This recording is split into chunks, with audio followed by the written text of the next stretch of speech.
اعوذ باللہ من الشیطان الرجیم بسم اللہ الرحمن الرحیم الحمدللہ رب العالمین والصلاة والسلام علی سید الانبیاء والمرسلین وخاتم النبیین اللہم صلی علی سیدنا و مولانا محمد وعلی آل سیدنا و مولانا محمد وبارک وسلم علیہ۔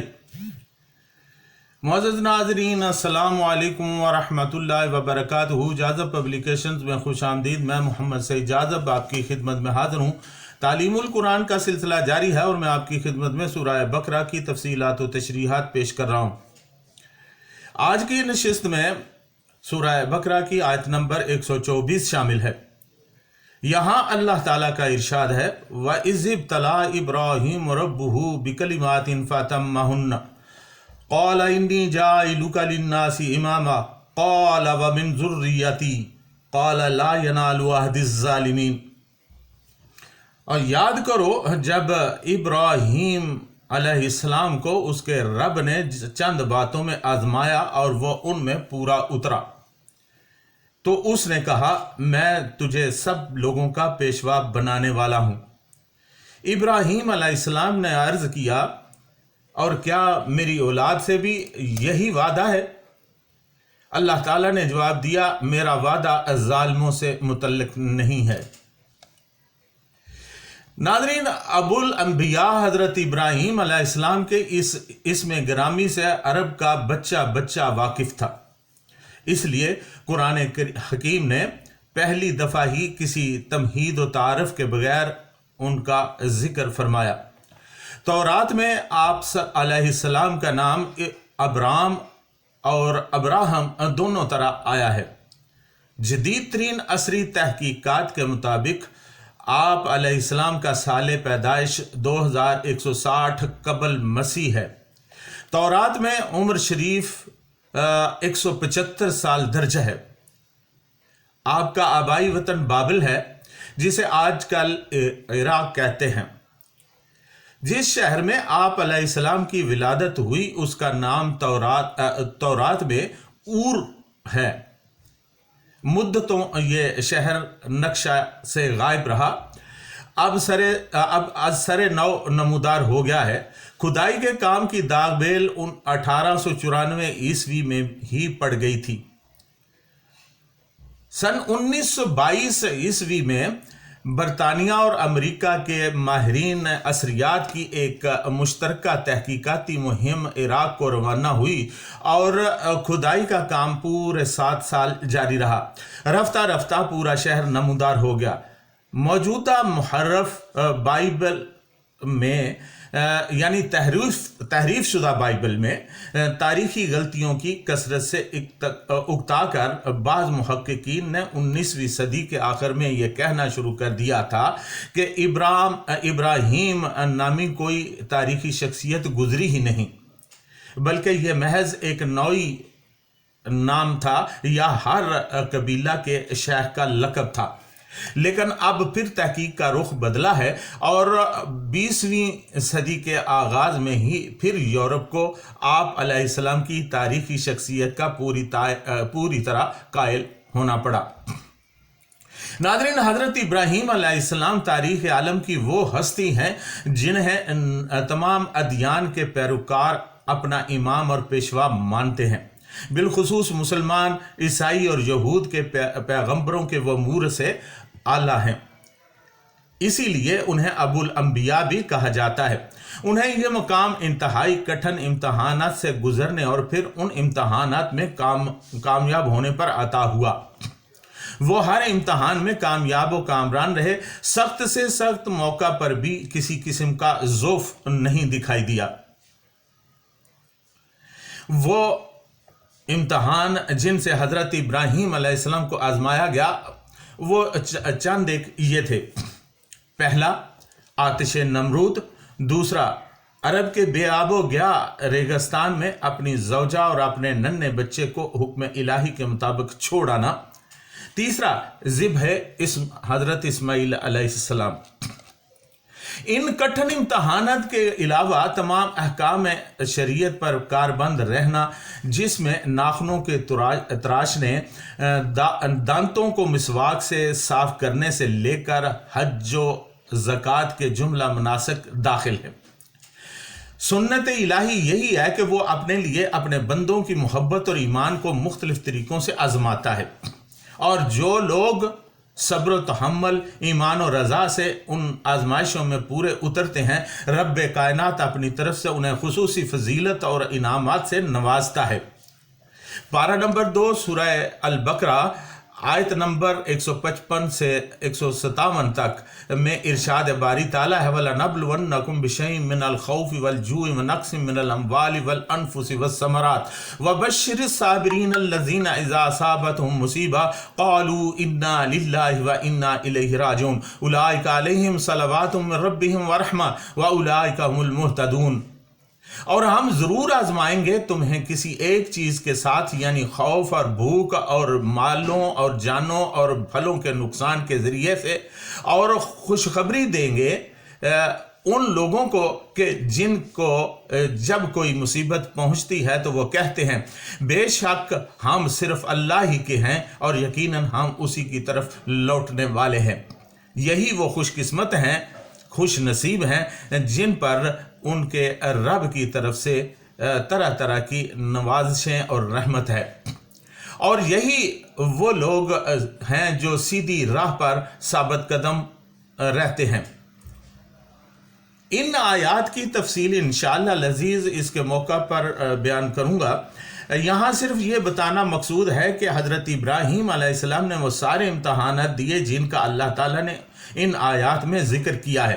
انہوں نے صرف اللہ تعالیٰ کی رضا کو مد نظر رکھا اور آنکھیں بند کر کے اللہ تعالیٰ کے ہر حکم کو بے چون و چرا تسلیم کرتے چلے گئے۔ پھر اللہ تعالیٰ نے ان کی کامیابی کا اعلان کر دیا اور وہ آنے والی تمام امتوں کے لیے امام بنا دیے گئے۔ یہی وجہ ہے کہ حضرت ابراہیم علیہ السلام کی آنے والی نسلوں میں انبیاء کی ایک کثیر تعداد موجود ہے، اور جن انعامات سے انہیں نوازا گیا ان کا بھی شمار نہیں۔ ناظرین، لغوی اعتبار سے ابتلا کا مادہ با لام واو یعنی بلو ہے۔ علامہ راغب رحمۃ اللہ علیہ فرماتے ہیں کہ اس لفظ کے 2 معنی ہو سکتے ہیں۔ پہلا، کسی کا حال معلوم کرنا یا اس کے متعلق جو باتیں معلوم نہ ہوں انہیں معلوم کرنا، اور دوسرا یہ کہ کسی چیز کی اصلی حالت کا ظاہر ہونا، خواہ وہ اچھی ہو یا بری ہو۔ جب یہ لفظ خدا کے لیے استعمال ہوگا تو وہاں صرف دوسرے معنی مراد ہوں گے، کیونکہ خدا کی ذات علام الغیوب ہے، اس لیے اس کے متعلق یہ تصور بھی نہیں کیا جا سکتا کہ وہ کسی کی حالت سے بے خبر ہے۔ ان معانی کے مد نظر اس آیت کا مطلب یہ ہوگا کہ جب اس کے نشو و نما دینے والے رب نے ابراہیم علیہ السلام کے لیے مختلف قوانین کے ذریعے اس کی نمود ذات کے مواقع بہم پہنچائے، یعنی قوانین خداوندی کے مطابق زندگی کے مختلف حوادث ان کے سامنے آئے تاکہ وہ دیکھ سکے کہ ان کی صلاحیتیں کس حد تک نشو و نما پا چکی ہیں، اور جس طرح حضرت ابراہیم علیہ السلام نے ان حوادث کا مقابلہ کیا، اس سے واضح ہو گیا کہ ان کی صلاحیتیں تکمیل تک پہنچ چکی تھیں یا ان کی پوری نشو و نما ہو چکی تھی۔ فَأَتَمَّهُنَّ یعنی وہ مکمل تیار ہو گئے، یعنی کسی فصل کی طرح پوری طرح نشو و نما پا چکنے کے بعد جب وہ پک کر تیار ہو جاتی ہے تو ہی وہ کٹنے اور لوگوں کو فائدہ پہنچانے کے قابل ہوتی ہے۔ ناظرین، قرآن مجید نے ابتلا کے لفظ کو ایسے موقع پر استعمال کیا ہے جس سے مضمر جوہروں کے محسوس شکل میں سامنے آ جانے کا مفہوم واضح ہوتا ہے۔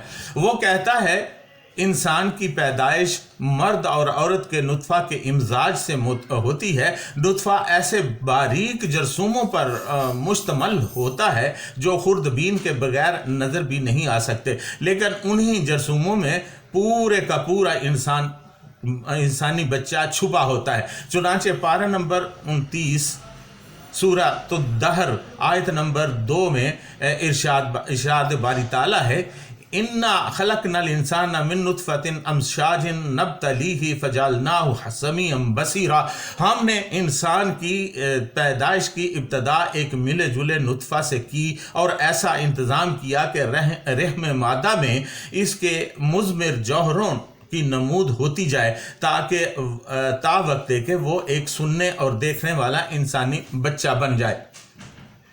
بس اسی طرح اللہ تعالیٰ اپنے محبوب بندوں کی نشو و نما کرتا ہے، وہ امتحانات کی بھٹی میں سے گزارتا ہے اور ان کے پک جانے کا انتظار کرتا ہے۔ جب وہ پک جاتے ہیں تو انہیں کامیاب قرار دے دیتا ہے اور پھر انہیں اپنے خصوصی انعامات سے نوازتا ہے۔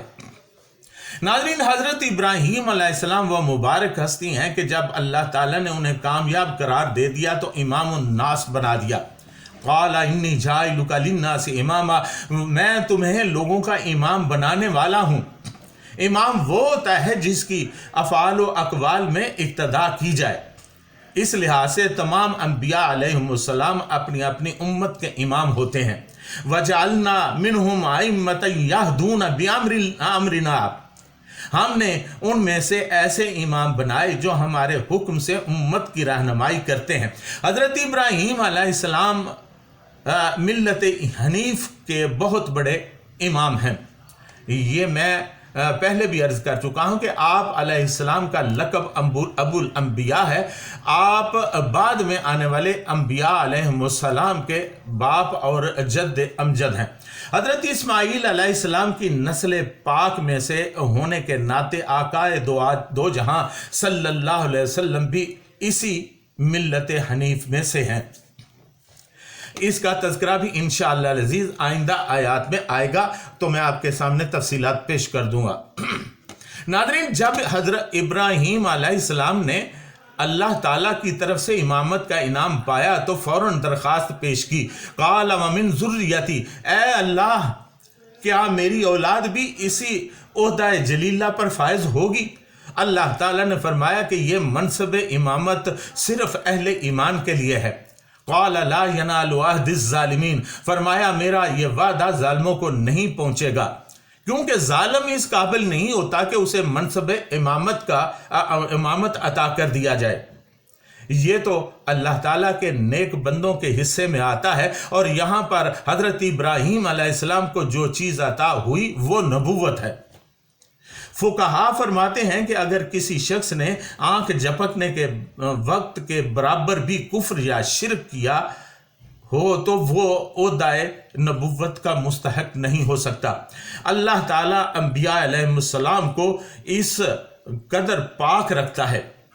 اس آیت کی روح سے انبیاء علیہ السلام کے علاوہ خلافت اور حکومت والے رہنما بھی اگر ظالم ہیں تو حکومت کرنے کے اہل نہیں۔ یہ بات یاد رکھنے کی ہے جو آج کے موجودہ دور کے مطابق ہے۔ اللہ تعالیٰ کے نزدیک امامت کے اہل وہی لوگ ہیں جو عدل و انصاف کو سر بلند رکھنے والے ہیں۔ کوئی بھی ظالم پیشوائی کے لائق نہیں ہے۔ اس کے ساتھ ہی آپ سے اجازت چاہوں گا، وما علینا الا البلاغ المبین۔